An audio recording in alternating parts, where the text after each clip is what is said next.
لگتا ہے کہ ہمارے معاشرے میں عدم برداشت بالکل ختم ہوتا جا رہا ہے۔ دیہی علاقوں میں اس کے بارے میں خصوصی مہم چلائے جانے کی ضرورت ہے۔ کمالیہ کے نواحی گاؤں 716 گابے میں ایک نہایت ہی افسوسناک واقعہ پیش آیا، جس میں بھائی نے گھریلو جھگڑے کی بنا پر اپنی 22 سالہ بہن کو کلہاڑیوں کے وار کر کے اس کی شاہ رگ کاٹ دی، جس کی بنا پر وہ زخموں کی تاب نہ لاتے ہوئے موقع پر ہی دم توڑ گئی۔ واقعے کی اطلاع گاؤں کے لوگوں نے مقامی پولیس اور ریسکیو 1122 کو دی، جنہوں نے موقع پر پہنچ کر لاش کو پوسٹ مارٹم کے لیے تحصیل ہیڈ کوارٹر ہسپتال کمالیہ پہنچایا۔ واقعے کے فوری بعد ڈی پی او ٹوبہ ٹیک سنگھ عبادت نثار موقع پر پہنچے اور تمام واقعہ کی ابتدائی تفتیش کی۔ اس کے بعد پولیس کی مدعیت میں اس مقدمے کا اندراج ہوا۔ اس بارے میں مقتولہ کی والدہ نے روتے ہوئے وزیر اعلیٰ پنجاب مریم نواز سے اپیل کی کہ ایک تو میری بیٹی موت کے منہ میں چلی گئی ہے اور دوسرا میرا بیٹا جو ہے وہ اس وقت جیل میں ہے۔ انہوں نے وزیر اعلیٰ پنجاب مریم نواز سے مطالبہ کیا ہے کہ میرے بیٹے کو رہا کیا جائے۔ اس تمام واقعے کی تفصیلات ہم جاننے کے لیے مقامی پولیس کے پاس چلیں گے اور مقتولہ کی والدہ اور اس کے والد سے بھی بات کریں گے کہ یہ مقدمہ پولیس کی مدعیت میں کیوں درج ہوا اور وارثان کو اس مقدمے کا مدعی کیوں نہیں بنایا گیا۔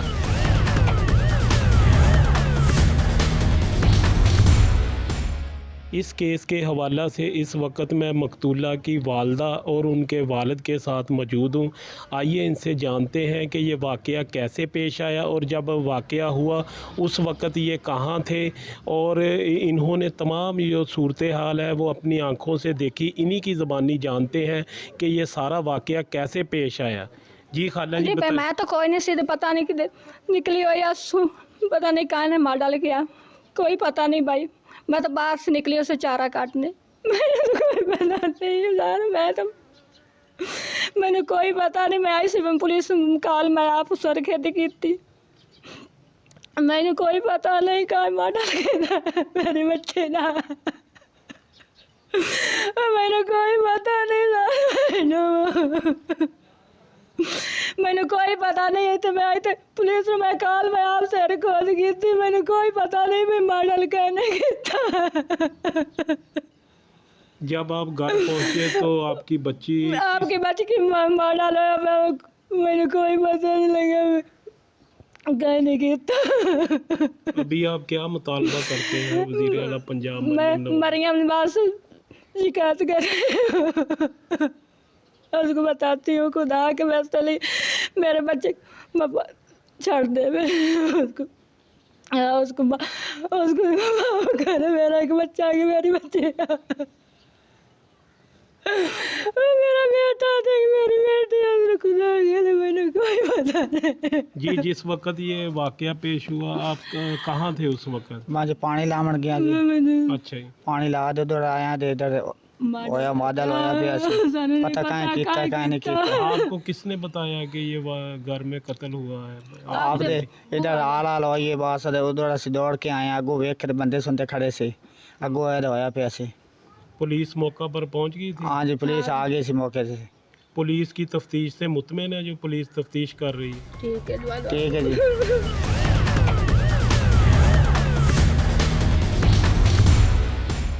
اس کیس کے حوالہ سے اس وقت میں A S P circle Kamalia حافظ معاذ الرحمان صاحب کے ساتھ موجود ہوں۔ آئیے ان سے جانتے ہیں کہ یہ واقعہ کیسے پیش ہوا، انہی کی زبانی ساری بات سنتے ہیں۔ جی سر بتائیے گا۔ جی بسم اللہ الرحمن الرحیم۔ سب سے پہلے یہ جو افسوسناک ایک واقعہ ہوا، یہ 8 اپریل کو 2025 کو یہ وقوع ہوا، اور ہمارا ایک تانہ ہے جس کا نام ہے بسی اور چھک نمبر 716 میں، جس میں ایک لڑکی ہے اس کا نام سمیہ بی بی ہے، اور اس کی جو ایج ہے وہ 18-20 سال ہے، اور اس کو اپنے بھائی تنویر نے قتل کیا۔ وقوع کچھ اس طرح ہے کہ لڑکی کے فیملی نے ان کی شادی کسی دوسرے فیملی کے ساتھ طے کی، جبکہ لڑکی کسی اور کے ساتھ شادی کرنا چاہ رہی تھی۔ جس سے اس فیملی کو پتہ چل گیا اور انہوں نے اپنا جو رشتہ تھا اس کو کینسل کر لیا۔ اس بنا پہ بھائی نے ایک رنج اور غصہ تھا جس نے اپنی بہن کو جو ہے قتل کر دیا، اور بڑا ایک افسوسناک واقعہ ہے۔ پولیس نے فوراً رسپونڈ کر کے تو اس کے بھائی کو اریسٹ کر لیا، اور پھر ہم نے وہ تمام شواہد پی ایف ایس سے، ہماری پنجاب فورنزک لیبارٹری کی طرف سے ٹیم آئی، انہوں نے اپنے سیمپلز کلیکٹ کر لیے، اور پھر اس کے بعد ہم نے وہ سارا چالان مرتب کر کے تو ہم نے سینٹ اپ ٹو کورٹ کر لیا ہے۔ ہم نے پوری کوشش کی ہے کہ ہم ملزم کے خلاف تمام جو شواہد ہے اس کو اکٹھا کرے اور اس کو پراپر چالان کرے تاکہ اس کو کورٹ جو ہے وہ سزا دے۔ سر اس کیس میں یہ ہے کہ پولیس خود مدعی بنی ہے، اس کے گھر والے کیوں مدعی نہیں بنے اس کیس میں؟ اس کے گھر والے مدعی اس لیے نہیں بنے کیونکہ ظاہری بات ہے پھر اس میں صلح کے چانسز ہو سکتے تھے، یا ملزم کو جو ہے ریلیف ہو سکتا تھا۔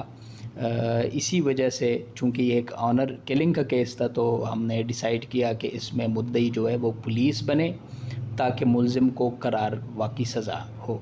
ہم اس کے خلاف شواہد اکٹھے کریں اور اس کو کورٹ میں پیش کر کے تو کورٹ اس کو سزا دے۔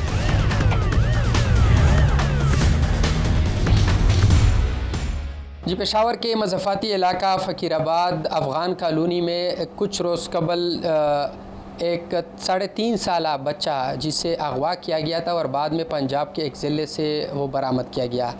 اس وقت وہ بچہ آپ دیکھ سکتے ہیں ہمارے ساتھ موجود ہے۔ اس وقت ان کے بچے کے جو والد صاحب ہیں وہ ہمارے ساتھ موجود ہے، ان سے جانیں گے آپ کا نام کیا ہے، آپ کے بچے کا نام کیا ہے؟ جی، عابد علی میرا نام ہے، پولیس ڈپارٹمنٹ میں ڈیوٹی کرتا ہوں۔ تو جب مجھے اطلاع ملی میں اس ٹائم سینٹر میں تھا، تو گھر والوں نے کہا کہ یوسف اغوا ہوا ہے۔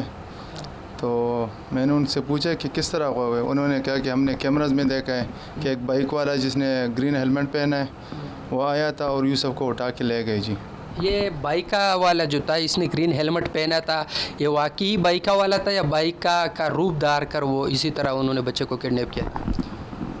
اس طرح کی انفارمیشن تو ہمیں نہیں تھی، لیکن جس طرح ویڈیو میں ہمیں نظر آ رہا تھا تو اس نے گرین ہیلمٹ پہنا تھا جس طرح بائک والے پہنتے ہیں۔ تو فردر پھر انویسٹیگیشن میں معلوم ہوا کہ یہ ویڈیو میں جو دکھائی دیا تھا گرین ہیلمٹ والا، تو اسی نے اٹھایا تھا جی بچے کو۔ تو پھر کہاں لے کر گئے تھے اور کیسے پولیس نے تفتیش شروع کی؟ کتنے دنوں بعد کہاں سے برآمد ہوا؟ بچے کی کیا تاثرات تھے جب آپ کے ساتھ ملا؟ رپورٹ تو ہم نے اسی دن، میرے بانجے نے رپورٹ درج کی تھی تھانہ فقیر آباد میں۔ تو جب میں یہاں پشاور پہنچا تو اس ٹائم انویسٹیگیشن شروع ہو چکی تھی، تو ہم کیمراز کے ذریعے فوٹیج چیک کر رہے تھے۔ تو 4 دن کی مسلسل جدوجہد کے بعد بچے کو گلبرگ ایریا میں دیکھا گیا تھا۔ جی، اسی بچے کو گلبرگ ایریا میں دیکھا گیا تھا یا اس کے جو اغواکار تھے اس کو پولیس نے ٹیسٹ کیا؟ جی، اسی بائکر کے ساتھ یہ بائک پہ بیٹھا تھا، اور لاسٹ کیمرہ جو ہم نے دیکھا تھا اس کی پکچر دیکھی تھی وہ گلبرگ ایریا کی تھی۔ پھر کہاں لے کر گئے تھے بچے کو اور کیوں لے کر گئے تھے آپ کے بچے کو؟ آپ نے کی ذاتی کسی کے ساتھ دشمنی تھی؟ نہیں جی، ذاتی رنجش تو کسی کے ساتھ نہیں تھی، نہ سابقہ کسی کے ساتھ لڑائی جھگڑا ہوا تھا، نہ دوران ڈیوٹی کسی کے ساتھ لڑائی ہوئی تھی۔ یہ ایک رینڈم کیس تھا، اور جب پولیس نے بازیاب کرایا تو انہوں نے یہ بیان میں دیا تھا، یہ بیان میں کہا تھا کہ ہم نے اس کو بیچا ہے جی سرگودا میں۔ اچھا، اس کو سرگودا میں بیچا تھا، کتنے کا بیچا تھا اور کیوں ان لوگوں نے کیوں خریدا تھا اس چھوٹے بچے کو؟ بچے بھی کوئی بیچتا ہے؟ جی، یہ تو آفیسرز کو پتہ ہے، انہوں نے انٹروگیشن کی تھی، پھر انہوں نے یہ واضح کیا کہ یار اس بچے کو جب ہم نے اٹھایا تو اس کو آگے پارٹی پہ 10 لاکھ روپے پہ بیچا تھا، اور ہم نے 1 لاکھ روپے ایڈوانس لیے۔ 1 لاکھ ایڈوانس بھی لیے تھے، 10 لاکھ کا بیچا تھا، اور پھر یہ کتنے دنوں تک گھر سے باہر تھا؟ اس وقت گھر کے کیا صورتحال تھی؟ جی، گھر میں تو ایک غمزدہ ماحول تھا، میں خود بھی بہت زیادہ سٹریس میں تھا، اور سبھی دعائیں کر رہے تھے، پولیس بھی سر توڑ کوشش کر رہی تھی۔ تو اس کے بعد جی 4 دنوں کے بعد یہ بازیاب ہوا ہے جی۔ 4 دنوں کے بعد، یعنی 5 راتیں اور 4 دن گزارنے کے بعد بچہ بازیاب ہوا۔ تو اب ملزمان حراست میں ہے پولیس کے، کتنے ملزمان ہیں اور جس کو فروخت کیا گیا تھا کیا وہ بھی اس وقت زیر حراست ہے؟